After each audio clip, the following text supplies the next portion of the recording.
안녕하세요. 미국 유학 소개해주는 남자 미소남 샨입니다. 인종차별은 미국에서 가장 논란이 되는 사회적 이슈죠. 지금이야 인종차별이 금기시되는 게 당연하지만 사실 이런 문화가 만들어진 건 100년이 채 되지 않습니다. 1900년대 중반 이 미국은 인종뿐만 아니라 성별, 출신에 따른 차별을 법적으로 막자는 제도를 만드는데요. 하지만 인종차별을 없애자는 제도가 오히려 인종을 역차별해왔다면 믿어지시겠습니까? 이게 바로 오늘 주제, 한국인, 즉 동양인이라서 하버드 합격이 어려운 이유인데요. 정확하게 말하자면 합격이 어려웠던 이유입니다. 시대가 과거형이죠. 왜냐면 이게 얼마 전인 6월 29일 이 미 대법원에서 위헌 판결이 내려졌거든요. 오늘 영상에서는 이 제도의 의미와 배경, 그리고 최근 판결과 이게 앞으로 한국인에게 미치는 영향에 대해 이야기해 보겠습니다. 제가 현재 미국에서 가장 핫한 이슈를 최대한 쉽고 재미있게 풀어서 이야기해 드릴 테니 마지막까지 주의 있게 시청해 주시면 많은 인사이트 얻어 가실 수 있으실 겁니다. 자, 제가 인트로에서 이야기했던 차별을 없애는 제도의 명칭이 바로 Affirmative Action인데요. 한국말로는 소수 집단 우대 정책인데 Affirmative라는 말이 긍정의라는 뜻이거든요. 단어 뜻에서도 유추해 보실 수 있듯이 이 소수 집단에 대한 차별을 적극적으로 한번 바꾸어 보자 라는 정책이죠. 소수 집단이라는 게 사실 이 인종에 국한되어 있지 않고 성별, 출신 등 훨씬 더 포괄적인 의미를 담고 있는데요. 1960년대에 이 말이 처음 나와서 70년대에 닉슨 대통령 재임 당시에 법제화되었습니다. 근 50년이라는 세월 동안 지속되어 온 이 소수 집단 정책에 최근 미 대법원이 위헌 판결을 내렸는데요. 이 재판의 시초가 어떻게 되냐면요. 2013년 Students for Fair Admissions, 즉 이 공정 입학 학생 연대라는 단체가 하버드와 또 다른 명문대죠. 노스캐롤라이나 대학을 상대로 헌법 소원을 제기하면서 시작이 되었습니다. 하버드 대학이 1964년 제정된 미국 연방 민권법을 위반했다는 내용이었는데요. 그 조항을 살펴보면 정부 지원을 받는 프로그램이나 활동에서는 인종, 피부색, 출신에 따른 차별이 금지된다 라고 쓰여 있습니다.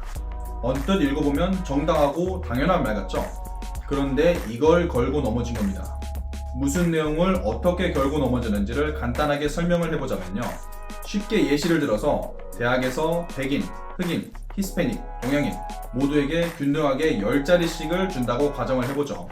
하지만 자릿수가 균등하게 있다고 지원자 비율도 균등한 건 아니죠. 명문대, 특히 하버드나 아이비리그 대학들을 보면 인종 중에서도 이 동양인이 비율적으로 지원자 수가 가장 많습니다. 왜냐면 이 고등학교에서 공부 잘하는 애들은 다 동양인이거든요. 자리는 각각 10자리씩 있는데 이 대학에 지원한 백인은 50명, 흑인은 30명, 히스패닉 30명, 그리고 동양인은 100명이에요. 그럼 당연히 동양인은 경쟁률이 더 빡시겠죠. 경쟁률이 흑인과 히스패닉은 3대1인데 동양인은 10대1이 되잖아요. 나중에 결과를 놓고 보니 아니 웬걸 이 객관적으로 실력을 놓고 봤을 때 흑인과 히스패닉 합격자보다 이 동양인 중에서 불합격한 사람의 스펙이 더 좋은 거예요. 그러니 쉽게 말해서 내가 실력은 되는데 동양인이라 떨어졌다 이겁니다. 참, 이 인종차별을 없애자고 만든 법이 역으로 인종차별을 하고 있다니 참 아이러니하죠. 그래서 이 Affirmative Action을 반대하는 주장들을 간단하게 정리해보자면 이 실력이 아니라 인종에 기반한 대학 입시는 공정하지 않다는 겁니다. 하지만 반대로 찬성하는 측은 이러한 제도 덕분에 소수 집단, 즉 사회적 약자들에게도 균등한 기회가 주어진다고 주장하죠. 버락 오바마 대통령도 Affirmative Action, 즉 소수인종 우대 정책이 없었다면 하버드에 입학할 수 없었을 것이라면서 인종에 맞게 균등한 할당이 떨어져야 된다고 말했죠.